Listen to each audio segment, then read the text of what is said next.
శ్రీమాత్రే నమ. జయ గురు దత్తాత్రేయ నమ.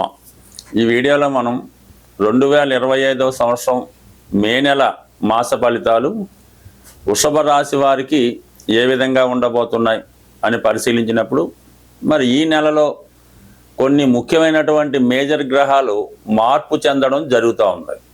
దాని ప్రభావం ఈ రాశి వారి మీద ఎక్కువగా ఉండే అవకాశం ఉంది. అంటే ముఖ్యంగా గురుగ్రహం సుమారుగా ఈ నెల 15వ తారీఖు వరకు రాశి యందే సంచరిస్తున్నటువంటి గురు భగవానుడు మరి 15వ తారీఖు నుంచి ధనస్థానంలోకి మారడం జరుగుతూ ఉంటుంది.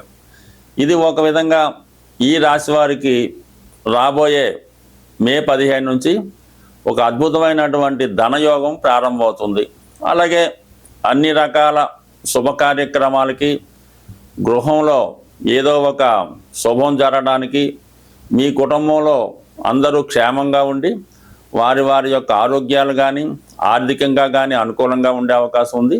కుటుంబ ఆదాయం కూడా పెరిగే అవకాశం ఉంది. దీనికోసం ఇంకా డీటెయిల్గా మనం తెలుసుకోవచ్చు. బట్ ఏదైనా మనకి మే 15 వరకు రాశి యందే ఉన్నటువంటి గురువు కన్నా తర్వాత ధనస్థానంలోకి మారబోయే గురువు ఈ రాశి వారికి 2, 6, 10 స్థానాలు యాక్టివేట్ చేయడం వల్ల అటు ఉద్యోగపరమైనటువంటి అభివృద్ధి కలుగుతుంది. నూతన ఉద్యోగ ప్రయత్నాలు ఫలిస్తాయి. ఉద్యోగంలో పెద్దవారి యొక్క సహకారం లభించే అవకాశం ఉన్నది. ఇది ముఖ్యంగా ఈ వారం ఈ రాశి వారికి ఏర్పడబోయే ధనయోగం. ఇక రవి ప్రస్తుతం ఈ నెల ప్రారంభంలో 12వ స్థానంలో రవిగ్రహ సంచారం జరుగుతుంది. అంటే చతుర్థాధిపతిగా వ్యయంలో ఉండడం వల్ల స్థిరాస్తులు కానీ ఏవైనా విలువైనటువంటి వస్తువులు అమ్మే ప్రయత్నాలు జరిగే అవకాశం ఉంది. స్థాన చలనం జరిగే అవకాశం ఉంది. ఒక ప్రాంతం నుంచి ఒక ప్రాంతానికి మారడానికి, అది విద్యార్థులైతే దూర ప్రాంతంలో విద్య అభ్యసించడానికి అనుకూలత ఏర్పడే అవకాశం ఉన్నది. ముఖ్యంగా ప్రభుత్వానికి చెల్లించవలసినటువంటి ట్యాక్సులు, పన్నులు, జిఎస్టీ వగైరా చెల్లించవలసి ఉంటుంది. అనుకోకుండా వైద్యపరమైనటువంటి ఖర్చులు రావడం జరుగుతూ ఉంటుంది. ఈ నెలలో ఎవరో ఒకరు కేర్ మీరు తీసుకుంటారన్నమాట. మీ కుటుంబంలో పెద్దవాడిదో, తండ్రి గారిదో, తాతగారిదో కేర్ తీసుకొని వారికి ఏమైనా వైద్య పరీక్షలు అలాంటివి చేసి వారికి కావాల్సినటువంటి సదుపాయాలు కూడా సమకూర్చే అవకాశం ఉంటుంది. మొత్తం మీద రవి ఈ నెల 14 వరకు వ్యయస్థానంలో ఉంటూ 14 తర్వాత వృషభ రాశిలోకి ప్రవేశించడం జరుగుతూ ఉంటుంది. ఒక విధంగా ఇది ఈ రాశి వారికి ఒక అధికార హోదా లాంటిది లభిస్తూ ఉంటుంది. వారిని వారు సంస్కరించుకుంటారు. కొత్తగా వారిని ప్రజెంట్ చేసే ప్రయత్నం కూడా జరుగుతూ ఉంటుంది. ఇది ప్రభుత్వ రంగంలో వారికి కానీ రాజకీయ రంగంలో ఉన్న వారికి ఈ నెల 14 తర్వాత చాలా వరకు అనుకూలంగా ఉండే అవకాశం ఉంది. అంటే ఈ రవి వృషభంలో ప్రవేశించడం, వృషభంలో ఉన్నటువంటి గురువు ధనస్థానంలోకి ప్రవేశించడం, ఇవన్నీ కూడా ఆటోమేటిక్గా ఎలా ఉంటుందంటే ఒకేసారి ఒక సాధారణ ఉద్యోగిగాను, ఒక సాధారణ రాజకీయ నాయకుడిగా ఉన్న వ్యక్తి ఒకేసారి ఒక ఉన్నత పదవికి వచ్చి వారి యొక్క ఆదాయం పెరిగే విధంగా సడన్గా మీ యొక్క కుటుంబ హోదా, వ్యక్తిగత హోదా పెరిగే అవకాశం ఉంటుంది. ఇక యాజిటీజ్గా చెప్పాలంటే ఇంకా 6 గ్రహాలతో ప్రారంభమైనటువంటి లాభస్థానం ప్రస్తుతం 4 గ్రహాలు మాత్రమే అక్కడ ఉండడం జరిగింది. బట్ ఏదైనా లాభస్థానంలో ఎన్ని గ్రహాలు ఉంటే అన్ని కారకత్వాల ద్వారా, అన్ని సోర్స్ ద్వారా జాతకుడికి ఆదాయం లభిస్తూ ఉంటుంది. మరి ఇంచుమించుగా ఈ నెల 18వ తారీఖు వరకు రాహు 11వ స్థానంలో ఉంటాడు.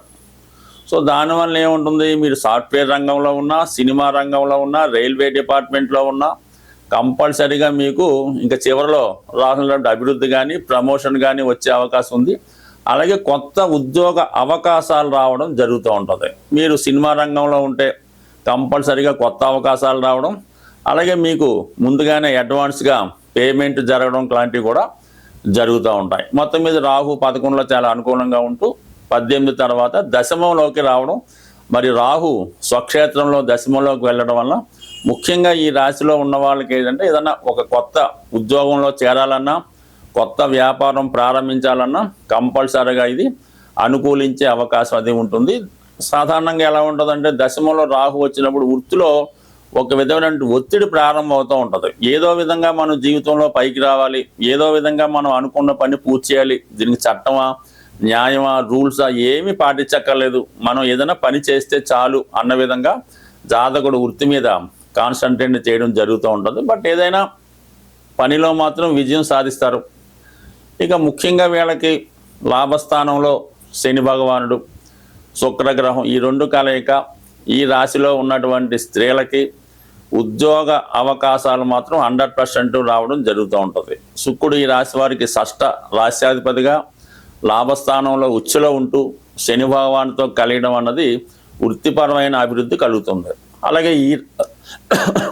అలాగే ఈ రాశిలో ఉన్నటువంటి స్త్రీలకు కానీ లేదంటే ఈ రాశిలో ఉన్నటువంటి మగవారి యొక్క అర్ధాంగి భార్యకు కానీ కంపల్సరీగా హోదా పెరుగుతుంది. ఒక రాజకీయ పదవి కానీ ఒక ప్రభుత్వ ఉద్యోగం కానీ వచ్చే అవకాశం ఉంది. గతంలో కోల్పోయినటువంటి హోదా ఏవైనా ఉంటే తిరిగి అటువంటి హోదా కూడా లభించే అవకాశం ఉన్నది. ఇక ఫైనల్గా మనకి బుధగ్రహం తన పంచమాధిపతిగా లాభస్థానంలో ఉండడం, శుక్రగ్రహంతో కలిసి ఉండడం వల్ల ఏంటంటే ఇది ఉన్నత విద్య చదువుకోవాలనుకునే పిల్లలకు అనుకూలంగా ఉంటుంది. మీరు కూడా వ్యాపారంలో ఇంకా అభివృద్ధి చేసి ఇంకా కొత్త కొత్త ప్రొడక్ట్స్ ఇంట్రడ్యూస్ చేసి మీ వ్యాపార అభివృద్ధికి కూడా ఈ బుధగ్రహం కారణమవుతూ ఉంటుంది. అలాగే మీలో ఉన్నటువంటి టాలెంట్కి తగిన గుర్తింపు రావడం జరుగుతూ ఉంటుంది.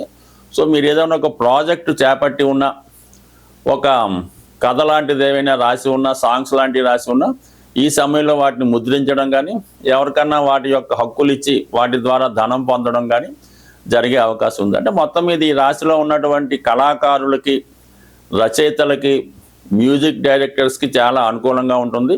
బట్ ఏదైనా వృషభ రాశి వారు చాలా హార్డ్ వర్క్ చేసిన తర్వాత, కఠిన శ్రమ తర్వాత లేటుగా అయినా సక్సెస్ రావడం జరుగుతూ ఉంటుంది. అంటే వచ్చిన సక్సెస్ మాత్రం చాలా స్టాండర్డ్గా ఉండడం జరుగుతూ ఉంటుంది. అటువంటి గొప్ప అవకాశం ఇప్పుడు వృషభ రాశి వారికి రావడం జరిగింది.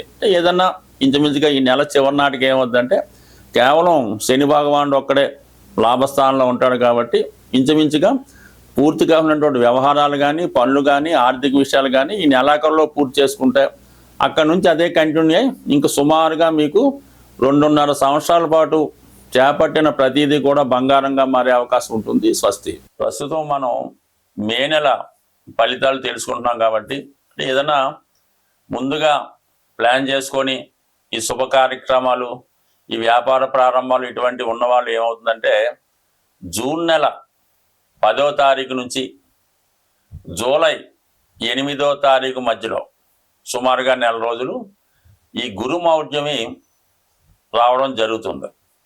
ఈ గురుమౌఢ్యం జరిగినప్పుడు సాధారణంగా వివాహాలు చేయడం కానీ, శుభకార్యాలు, కొత్త వ్యాపారాలు, గృహప్రవేశాలు లాంటివి సాధ్యమైనంత వరకు చేయకుండా చూడవలసి ఉంటుంది. అంటే మొత్తం మీద ఏంటంటే మనకి జూన్ 10వ తారీఖు నుంచి జూలై 8వ తారీఖు మధ్యలో అంటే ఏదైనా వివాహం కొరకు దానికోసం ప్లాన్ చేసుకున్న వాళ్ళు ముందుగా తెలుసుకుంటారని ఇది కొంతవరకు మీకు సూచనగా చెప్పడం జరిగింది.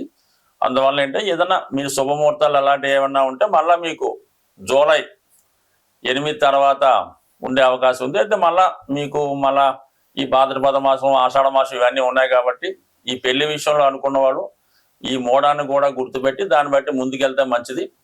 బట్ దాని తర్వాత ఏంటంటే మరి ఈ నెలలో మేజర్ గ్రహాలు మారుతున్నాయి కాబట్టి అందులో ముఖ్యంగా గురువు మారినా పెద్ద ఇబ్బంది ఉండదు. ఏదో మంచి చేయడం మొత్తం మీద ఎవరికి అపకారం అయితే కలిగించాడు, కానీ ఈ రాహు కేతువులే చాలా వరకు ఇబ్బంది కలిగిస్తుంటాయి. అందులో పైపెచ్చు ఈ రాహు స్వక్షేత్రమైనటువంటి కుంభరాశిలో ప్రవేశించడం, అలాగే కేతువు సింహరాశిలో ప్రవేశించడం వల్ల సాధారణంగా అధికారులు అలాంటి బలహీనపడడం వల్ల రాహు స్వక్షేత్రంలోకి వచ్చినప్పుడు కొద్దిగా సంఘంలో, లోకంలో, దేశంలో అక్రమ వ్యవస్థ ప్రారంభమవుతూ ఉంటుంది అన్నమాట. ప్రతిదీ కూడా అనెతికల్గా, ఇల్లీగల్గా వ్యవహరించడం, ఏదైనా సరైనటువంటి క్రమశిక్షణ, న్యాయ వ్యవస్థ లేకపోవడం జరుగుతుంటుంది. అది వ్యక్తుల మీద కూడా ప్రభావం చూపుతుంటుంది. కాబట్టి కంపల్సరిగా మరి ఈ జ్యోతిష్ శాస్త్రాన్ని ఎవరైతే ఫాలో అవుతుంటారో అటువంటి వారు ఈ మే నెలలో కంపల్సరిగా ఒకసారి విఘ్నేశ్వరుని యొక్క అనుగ్రహం కోసం అవకాశం ఉన్న వాళ్ళు గణపతి హోమం చేసుకోవచ్చు. లేనివారు విఘ్నేశ్వరుని గరికతో అర్చన చేయించుకోవచ్చు. అలాగే రాహు యొక్క అనుగ్రహం కోసం, అమ్మవారి యొక్క అనుగ్రహం కోసం చేయించుకుంటే చండీ హోమం చేయించుకోవచ్చు. చండీ హోమంలో పాల్గొవచ్చు. తింటే అమ్మవారి కుంకుమర్చన అది చేసుకుంటే మంచిది. బట్ ఏదైనా ఈ రవిగ్రహానికి మనం నిరంతరం సూర్య నమస్కారం చేసుకోవడం, రాహు కేతువులను పూజించుకుంటే చాలా వరకు ఏ సమస్య లేకుండా చాలా అనుకూలంగా రావడం జరుగుతుంటది. బట్ బాగా సింపుల్ రెమెడీ ఏంటంటే అది చూడడానికి చిన్నగా ఉంటుంది, కానీ అవకాశం ఉన్న వాళ్ళకి కుదురుతుంది, అందరికి కుదరపోవచ్చు. ఏదన్నా గోమాతని సేవ చేయడం వల్ల, అంటే మీద గోశాలలో ఉన్న ఎక్కడ రైతుల దగ్గర ఉన్నా సరే ఆ గోవు దగ్గర కొంతసేపు ఒక అరగంట 15 నిమిషాల్లో కాలక్షేపం చేయడం, ఆ గోవుకి సంబంధించినటువంటి ఆ పరిసరాలు శుభ్రం చేయడం, శుభ్రంగా గాలి తగలగా ఏర్పాటు చేయడం, ఏదైనా రకరకాల పదార్థాలు అక్కర్లేదు, కానీ ఎంతసేపు గోవుకి పచ్చగడ్డి పెట్టడం వల్ల చాలా వరకు, అంటే గోవుని మీరు చక్కగా సంతోషపరిస్తే మీ గ్రహాలు మొత్తం పరిష్కారం అవుతాయి. అందువలన గోవుల్ని పెంచడం, పోషించడం, ఆ పెంచుతున్న వారిని ప్రోత్సహించడం కూడా, అందువల్ల ఏంటంటే ఏదన్నా గోశాలకి డొనేషన్ ఇవ్వడం లాంటివి చేయడం వల్ల కూడా గ్రహాల యొక్క అనుగ్రహానికి పాత్రలయ్యే అవకాశం ఉంది. స్వస్తి.